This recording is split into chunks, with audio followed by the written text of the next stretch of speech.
I never could have predicted what my father would do the moment my mother stepped out that door. It caught me completely off guard. The atmosphere in our home shifted the instant the taillights of Alina's sedan vanished around the corner. It wasn't just that the house was suddenly empty, it was that the silence felt different. It was a texture I hadn't felt before, a quiet that seemed to lean in from the walls, amplifying everything. The hum of the freezer sounded like a roar. The creak of the floorboards sounded like footsteps. I paused at the bottom of the staircase, my gym bag heavy on my shoulder, sensing a change in the air without understanding the source. Down the hall, my father, Arthur, was moving through the living room with a strange, slow deliberation. He was opening cabinets and shutting them, pausing in the middle of the room as if trying to catch a frequency only he could hear. Hold on just a moment before we continue. If this story is touching something in you, please take a second to like this video and subscribe. It genuinely makes a difference and helps me bring you more stories like this one. I also want to hear from you. Write in the comments, where are you right now? Are you tucked away in a peaceful village where stars fill the sky, or surrounded by the hum and glow of a city that never sleeps? I stayed back in the shadows of the hallway, watching him. I noticed things I usually overlooked in the rush of daily life. The slight stoop in his posture, the way his hand rested on the back of his armchair, as if he needed to physically ground himself. It sparked a strange mix of curiosity and anxiety in me. Arthur was a man of rigid schedules and predictability, not someone who wandered through his own home like a ghost. When he reached into the antique sideboard and pulled out a weathered, leather-bound journal, my heart hammered against my ribs. That book didn't belong with the utility bills or the takeout menus. Arthur opened it with a reverence I'd never seen, turning pages covered in dense, blue ink. His face went through a complex transformation, softening with affection, yet tightening with a kind of nostalgic ache, like a man looking at a photograph of a place he could no longer visit. I took a step down, the wood groaning under my foot.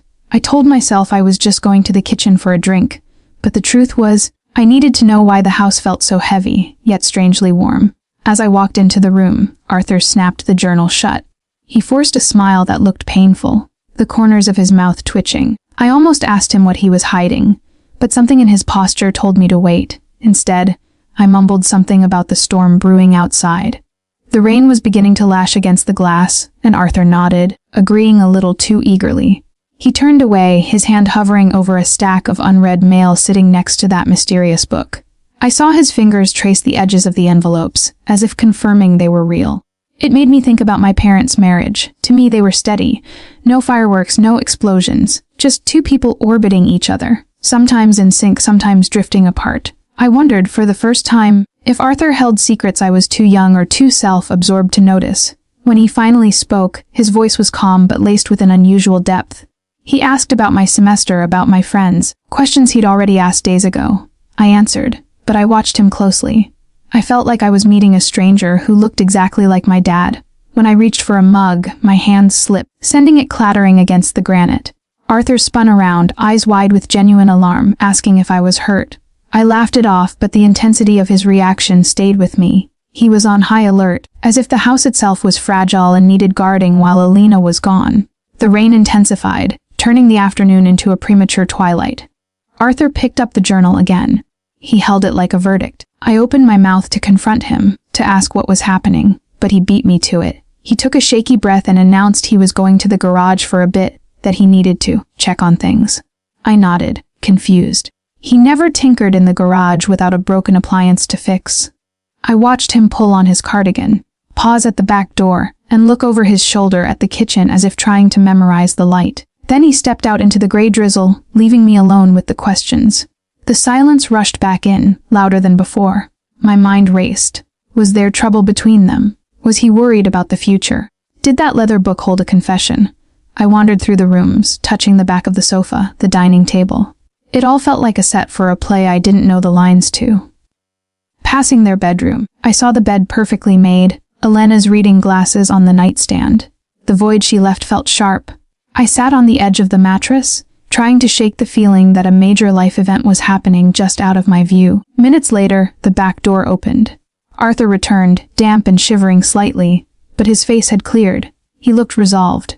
He went straight to the dining table, placed the journal down, opened it, and began to write. His pen moved furiously, as if the words were fighting to get out. I stood in the doorway, pulse racing. I realized then that whatever Arthur was doing while my mother was away wasn't malicious. It was deeply, achingly human. The house seemed to settle, waiting for the revelation. Evening descended, wrapping the house in shadows. The rain softened to a rhythmic tapping. I went back downstairs, expecting darkness, but stopped dead in my tracks. On the dining table, there wasn't just one journal anymore. There was a stack of loose papers, old cards, and envelopes, all bound together with rough twine. They hadn't been there before. Arthur was standing by the window, staring at the reflection of the room, sleeves rolled up. He looked at the bundle as if it weighed 100 pounds. "Dad," I said softly. He turned startled, then his shoulders dropped. He looked tired, but gentle. I asked about the papers. I tried to sound casual, but the question hung heavy in the air. He hesitated, then picked up the bundle. He explained that these were letters.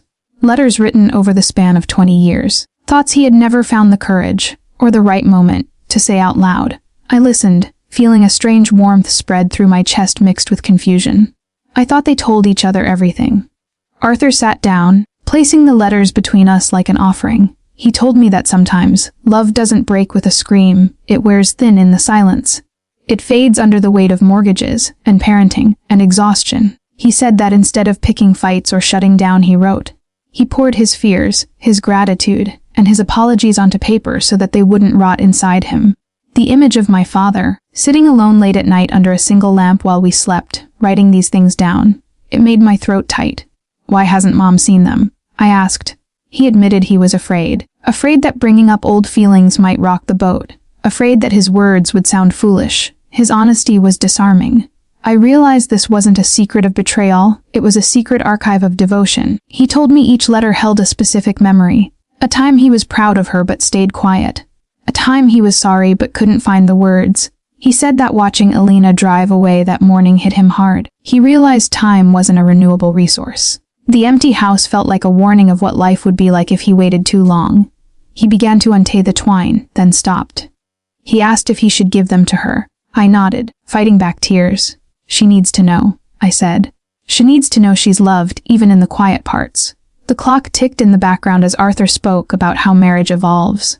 How the fire settles into coals, hotter but less bright. He said he never wanted their story to end in silence. I looked at him and didn't just see my dad anymore. I saw a man who was actively choosing his partner, again and again, despite his own flaws. He stood up to put the kettle on. His movements were lighter now. We made tea together in silence, but it was a comfortable silence. When the steam rose from our mugs, he promised he would give her the letters when she returned. Not as a spectacle, but as the truth. As the night deepened and the rain finally ceased, I went to bed with the image of those letters in my mind. I understood now. What my father did when Mom wasn't home wasn't a betrayal. It was an act of preservation. The house, once heavy with tension, now felt calm. It felt ready. The next morning, sunlight filtered through the blinds, waking me up. I heard soft jazz drifting from the living room, the kind of record they used to play on Sunday mornings when I was a kid. I followed the music. Arthur was in the living room, but he wasn't reading. He was moving things. He was rearranging the mantel, measuring spaces on the wall. When I asked what he was up to, he smiled, a nervous, hopeful smile. "I'm setting the stage," he said. "I want to remind her." He didn't explain everything, but he didn't have to. He wanted to walk her through their life. We spent the next few hours working side by side. We pulled dusty photo albums from the attic. We found pictures of their first apartment, of the road trip where the car broke down in Arizona, of the day they brought me home. Arthur shared the stories behind the snapshots. He told me how Elena had held the family together when he lost his job in U8. He told me how much he admired her strength. I listened, realizing how much history was locked inside this quiet man. As we placed frames on the shelves, Arthur tucked small, handwritten notes next to them.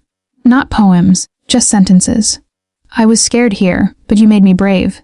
This was the best day of my life." He wrote with a Sharpie, crossing things out, rewriting them until they were true. The morning flew by. It felt like we were weaving a safety net out of memories. When we reached the master bedroom, Arthur paused. He held a single, sealed envelope. He placed it on her pillow. His hand trembled, just a little. Not from fear, I realized, but from hope. Loving someone this deeply meant making yourself vulnerable. By late afternoon, the house was transformed. It wasn't decorated, it was curated. A scarf draped over the chair she liked. Her favorite book left open on the table. The air smelled of coffee and old paper. Arthur wasn't trying to change the past, he was honoring it. We sat on the floor, taking a break. Arthur admitted that for years, he assumed love need to be spoken. I was wrong, he said. Silence feels safe, until it feels empty. I nodded, thinking of my own life. It's so easy to hide behind routine. The sun began to dip low. The house was ready. It stood as a testament to 30 years of shared existence. I knew that when Alina walked in, she wouldn't just be coming home. She'd be walking into a love letter written in real time. Then, the sound of tires on gravel. My heart leaped. I stepped back into the hallway shadows as the front door clicked open. Alina walked in, carrying her overnight bag, looking exhausted. She didn't know that the house she left days ago had been rewritten. She stopped in the foyer. She sensed the warmth immediately. Her eyes traveled from the lit candles to the framed photos lining the console table. The jazz played softly in the background. Arthur stood by the living room archway. He looked nervous, but he stood his ground. Elena reached out and touched a photograph of them from the 90s. Her expression shifted, confusion melting into recognition, then into emotion. Arthur, she whispered. What is all this? It's us, he said simply. It's the parts I forgot to say. I watched from the stairs as she moved through the room. She read the notes. She picked up the trinkets. When she finally went into the bedroom and saw the letter on the pillow, she sat down heavily. She opened it. The house held its breath. I saw her shoulders shake. She wasn't sad, she was relieved. She was feeling seen. Arthur walked in and stood near her. He didn't rush her. When she looked up, her eyes were bright. She asked him why he waited so long. I thought you knew, he said. But I realized I couldn't take the chance that you didn't.